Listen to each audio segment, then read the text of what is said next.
This is legal Saloni. आप सभी का स्वागत है मेरे यूट्यूब चैनल पे।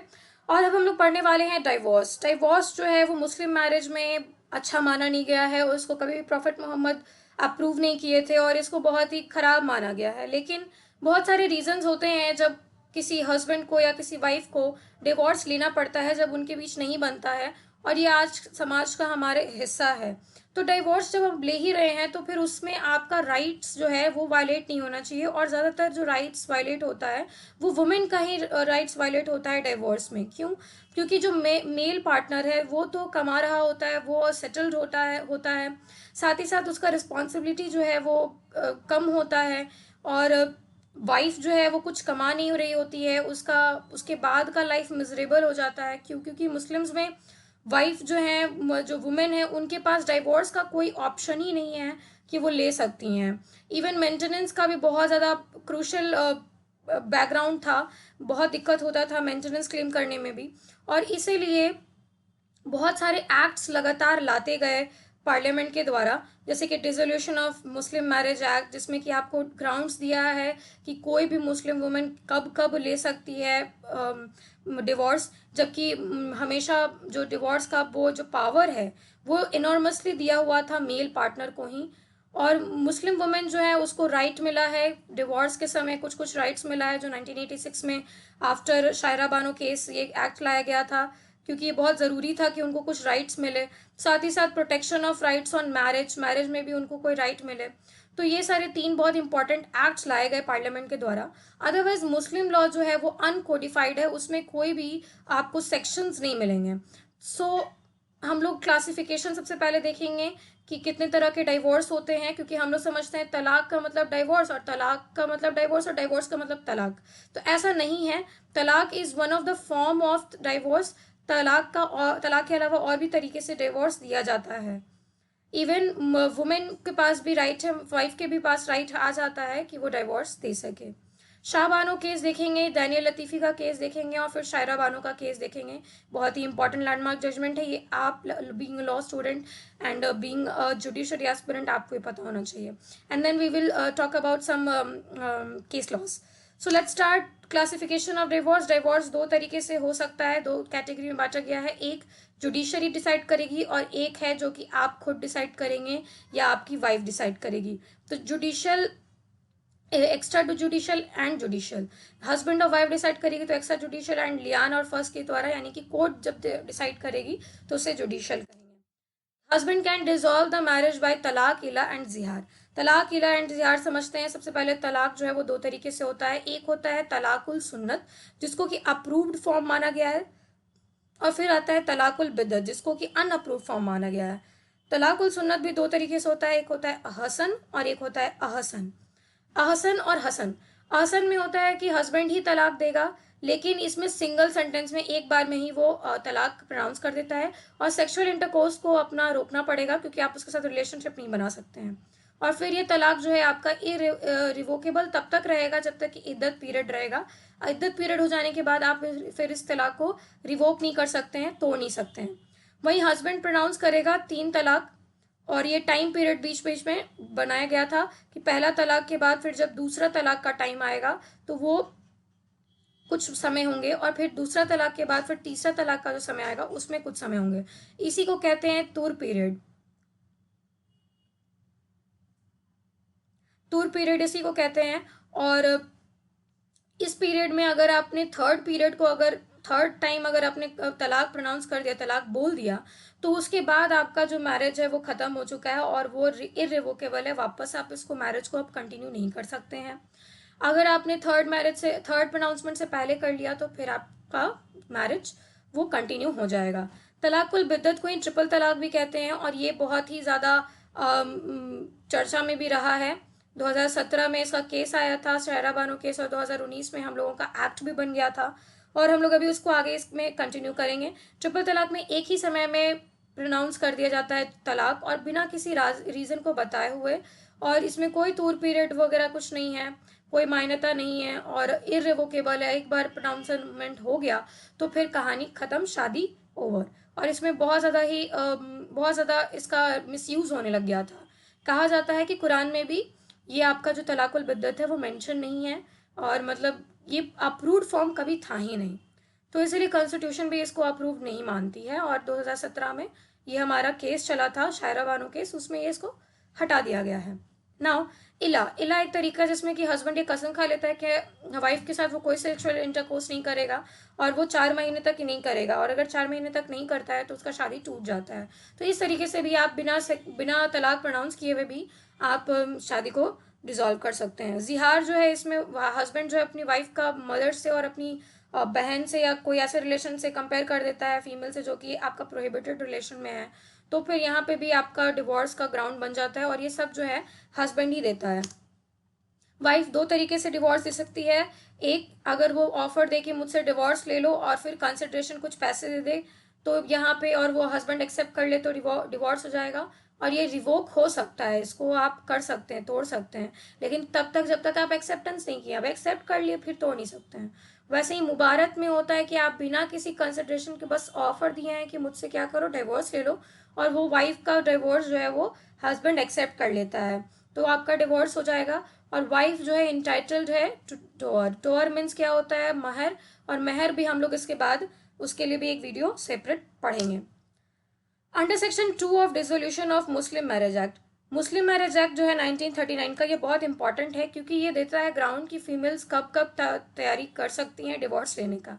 तो ये कुछ 9 ग्राउंड है। सबसे पहले है absence of the husband for 4 years. 4 साल तक बच्चा जो है आपका, हस्बैंड जो है, बच्चा नहीं, हस्बैंड जो है वो गायब है और आपको पता ही नहीं है कि वो कहाँ है। तो फिर आपका जो कोर्ट है वो अनाउंस कर देगा कि हस्बैंड को मतलब ये आपका डिसॉल्व हो चुका है। लेकिन डिक्री के भी 6 महीने तक आप हस्बैंड का वेट कीजिएगा। डिक्री हो जाने के बाद, यानी कि मतलब कोर्ट अगर डिसाइड कर दिया है कि आपका डिवोर्स हो चुका है, फिर भी 6 महीने तक आपको वेट करना होगा, तब तक आपका शादी डिसॉल्व नहीं हुआ है, डिक्री हो जाने के बाद भी। इस केस में क्योंकि हस्बैंड आ सकता है वापस, तो वेट किया जाता है 6 महीने का, और अगर नहीं आता है तो फिर तो डिसॉल्व हो ही गया है। फेलियर टू मेंटेन वाइफ, अगर वाइफ को नहीं आप मेंटेन कर रहे हैं, आपका या फिर हस्बैंड का सजा जो 7 साल या 7 साल से ज़्यादा का अगर हो गया और वो फाइनल है, तो फिर आप डिवोर्स डिसोल्यूशन ऑफ मैरिज पे फाइल कर सकते हैं।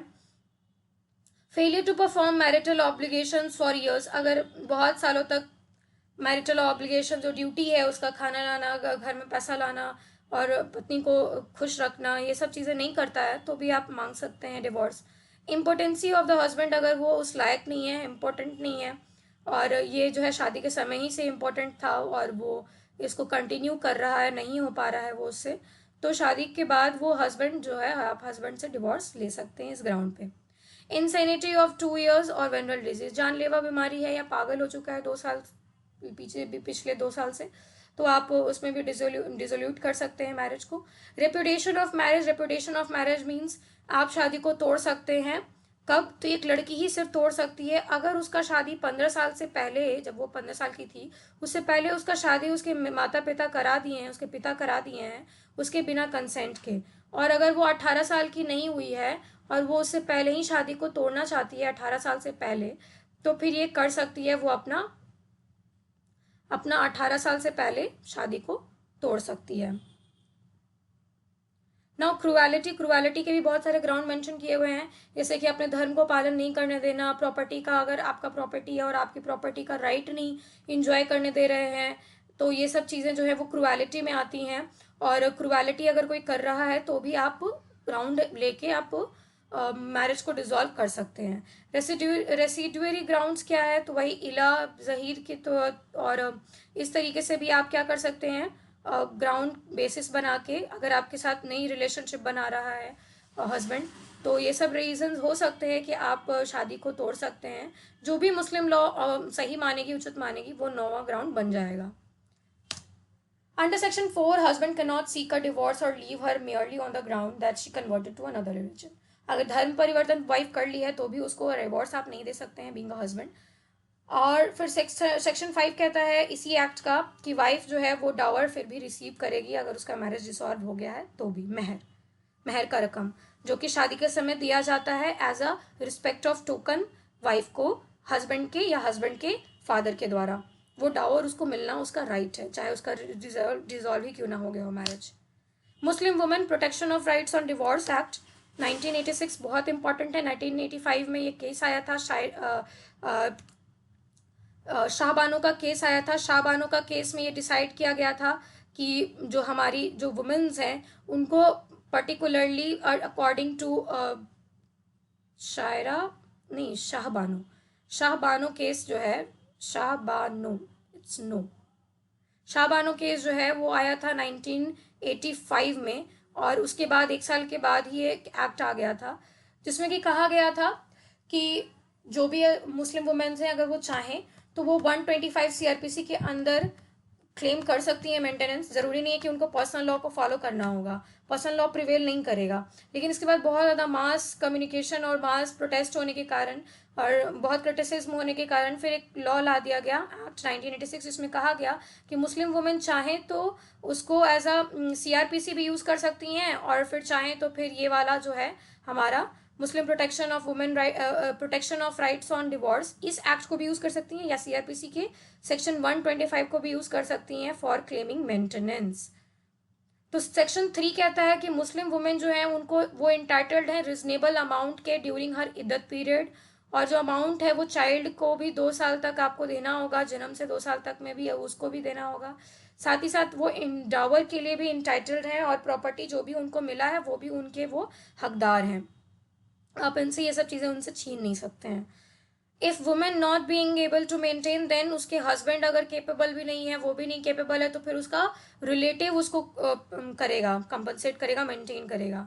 जो ऐसा रिलेटिव जिसका कि उसके प्रॉपर्टी में अधिकार बनता है, उस वुमेन के प्रॉपर्टी में वो एक एज अ हेयर के रूप में, एज अ उत्तराधिकारी के रूप में है, तो वैसा प्रॉपर्टी का जो रिलेटिव है, उस वुमेन के प्रॉपर्टी का रिलेटिव जो है वो भी उसको मेंटेन करेगा। अगर मान लीजिए रिलेटिव भी नहीं है, हस्बैंड नहीं है, खुद भी लायक नहीं है, तो फिर उसके बाद वो स्टेट वक्फ बोर्ड जो है, वक्फ जो है, हम लोग वक्फ पढ़ चुके हैं, तो ये जो है आपको मेंटेन करेगा। Next is women protection of rights on marriage act 2019। ये भी बहुत इंपॉर्टेंट है। ये कब आया था? तो ये शायरा बानो केस के बाद आया था, जो कि डिसाइड हुआ था 2017 में, शायरा बानो केस। एंड इसमें ट्रिपल तलाक को अनकॉन्स्टिट्यूशनल बोल दिया गया क्योंकि ये वायलेट कर रहा है 14, 15, 21 और 27 आर्टिकल को, यानी हमारे फंडामेंटल राइट्स को ये वायलेट कर रहा है। क्योंकि ये जो ट्रिपल तलाक है ये सिर्फ और सिर्फ इनॉर्मस राइट दे रहा है हस्बैंड को, तो वाइफ को तो इक्वालिटी मिल ही नहीं रहा है। साथ ही साथ ये बस एक प्रोविजन जो है वो एक छाता ले रहा था, एक कवर ले रहा था रिलीजियस एक्टिविटी का। तो बोला गया नहीं, ये आप जो है ये इक्वालिटी नहीं दे रहे हैं, तो ये आप गलत कर रहे हैं। और इवन रिलीजियस में भी आपको, कुरान में भी ये एक्सेप्टेबल नहीं है। तलाकुल बिद्दत जो है वो अनकॉन्स्टिट्यूशनल है, 3 में कहा गया है। और सेक्शन 4 कहता है कि 3 साल तक का सजा और फाइन लगेगा अगर कोई भी आपको ट्रिपल तलाक दे देता है तो। Right of subsistence, right of subsistence allowance, आपको अलाउंस मिलेगा। और कस्टडी ऑफ चिल्ड्रन भी वुमेन ही को जाएगा, और ये कॉग्निजेबल ऑफेंस माना गया है, बड़ा अपराध मान लिया गया। लैंडमार्क जजमेंट में अगर आए तो शाहबानो केस देखा जाए तो हम सब ब्रीफली बता ही चुके हैं। शाहबानो जो थी वो 62 ईयर्स की एक वुमेन थी जिसको अपने पति के घर से निकाल दिया गया था, और वो 125 सीआरपीसी के तहत अपना मेंटेनेंस क्लेम करती है। लेकिन इसके बाद उसका हस्बैंड उसको डिवोर्स भी दे देता है और बोलता है कि हम नहीं देंगे, हम, मेरा कोई लायबिलिटी नहीं है, हम बस इद्दत पीरियड तक ही देंगे।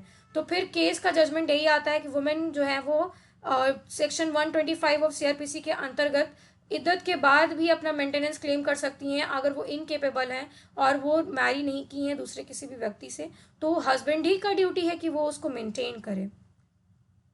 उसके बाद फिर आ जाता है हमारा एक्ट, वही Muslim women protection of rights in divorce. और फिर वहाँ पे आप डिवोर्स में आप शादी मतलब 1986 का जो आ जाता है हमारा एक्ट के बाद क्या होता है कि उसमें एक और प्रोविजन ला दिया जाता है कि सेक्शन 5 जो है उसका कहता है कि अगर वुमेन चाहे तो मेंटेनेंस जो है वो 125 में भी ले सकती हैं या फिर सेक्शन 5 भी यूज़ कर सकती हैं। तो वो मतलब कम वो है, ऑप्शन दे दिया गया कि दोनों में से कोई भी आप यूज़ कर सकती हैं for maintenance. Daniel Latifi versus Union of India 2001 का केस है जिसमें कि जो भी ये एक्ट आया था, हम लोग अभी जो पढ़े एक्ट 1986 का, उसको चैलेंज कर दिया गया, बोला गया कि ये गलत है, ये जो राइट ऑन डिवोर्स है एक्ट है ये गलत है। और कब पैसा देंगे, कितना पैसा देंगे, क्या अरेंजमेंट होगा बताइए। तो जजमेंट आया कि कॉन्स्टिट्यूशनल भी है, ये एक्ट गलत नहीं है, और रिजनेबल और फेयर अमाउंट आपको देना है, बहुत ज़्यादा पैसा नहीं देना है, रिजनेबल देना है।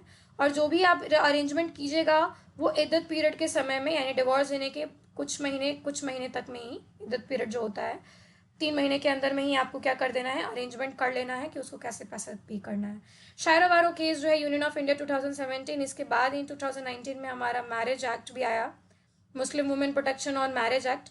और इसमें कहा गया कि इसमें हुआ क्या था कि 15 साल से लड़की जो थी वो शादीशुदा थी और उसको उसका हस्बैंड ट्रिपल तलाक दे देता है और बिना किसी रीज़न के, तो वो कॉन्स्टिट्यूशनैलिटी पे क्वेश्चन खड़ा कर देती है। और वो अलॉन्ग विद पॉलीगैमी एंड निकाह हलाला, निकाह हलाला का मतलब होता है कि अगर आप किसी को भी ट्रिपल तलाक दे देंगे तो उसको एक इंटरवीनिंग मैरिज करना होगा, यानी किसी और व्यक्ति के साथ उसको मैरिज करना होगा और फिर उसको तलाक देना होगा, तब जाके वो फिर जो लड़की है वो इंटरवीनिंग मैरिज करने के बाद फिर वापस से वो अपने पुराने हस्बैंड के साथ शादी कर सकती है, अदरवाइज नहीं कर सकती है।